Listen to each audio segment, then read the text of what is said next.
হাজার খানেক শিষ্য আমার ছিল, তার মধ্যে বেশ কিছু শিষ্য আবার নিজেই এখন মালিক, ওরা তারা নিজেই কারখানাদার।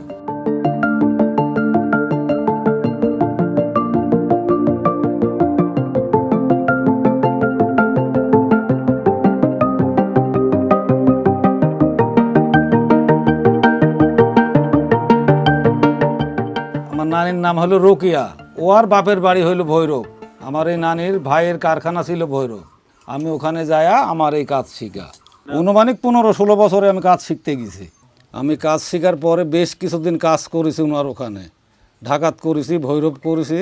তারপরে আইসি আমি এই কালোহাড়ির শুরু করেছি। তো প্রথম থেকে আসলে আমি আবার কিন্তু লেখাপড়া জানিনি।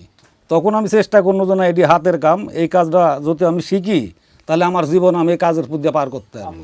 তখন থেকে আমার চিন্তা ভাবনা যে কাজটা আমি সম্পূর্ণ শিখতে পারলে ভবিষ্যতে আমি একদিন কারখানার মালিক হওয়ার ইচ্ছা আমার তখন থেকে নেই। কাজ শেখার পরে কাজই করেছি 10 বছর, তারপরে কারখানা দিছি। 3000 ক্যাশ থেকে আমার ব্যবসা শুরু। আমি যখন কারখানা শুরু করি তখন তো কারেন্ট ছিলই না, হারিকেলের আলো দিয়ে আমি কাজ করেছি। তারপরে হ্যাঁচাক কিনেছি, হ্যাঁচাকের আলো দিয়ে কাজ করেছি, তারপরে কারেন্ট পাইছি।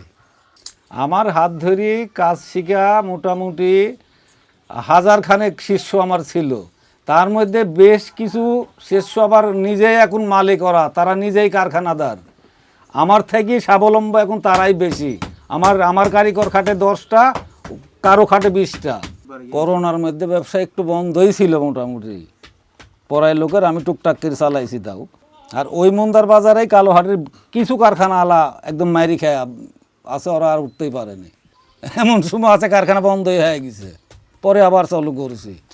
এরকম করে ঘটে ব্যবসার খাতিরে, যে অনেক সময় যায় টাকা পয়সা মায়েরও হয়ে যায়। হয়তো এক দোকানে মাল দিয়েছি 2 লাখ টাকা, আর ওখান থেকে টাকা মায়ের গেল 1.5 লাখ। আমার ফ্যামিলিতে আমার ছেলের মা করে, ছেলে করে, আমি করি, আমরা 3 জন মিলেই করি। আর বাকি 7 জন কারিগর আছে। তেই তো আমার ছেলের হাতে আমি ব্যবসা এখন ছাড়ি দিছি। সবই বেচা কিনা সব আমার ছেলেই করে, আমি শুধু এখন দেখাশোনার মধ্যে আছি।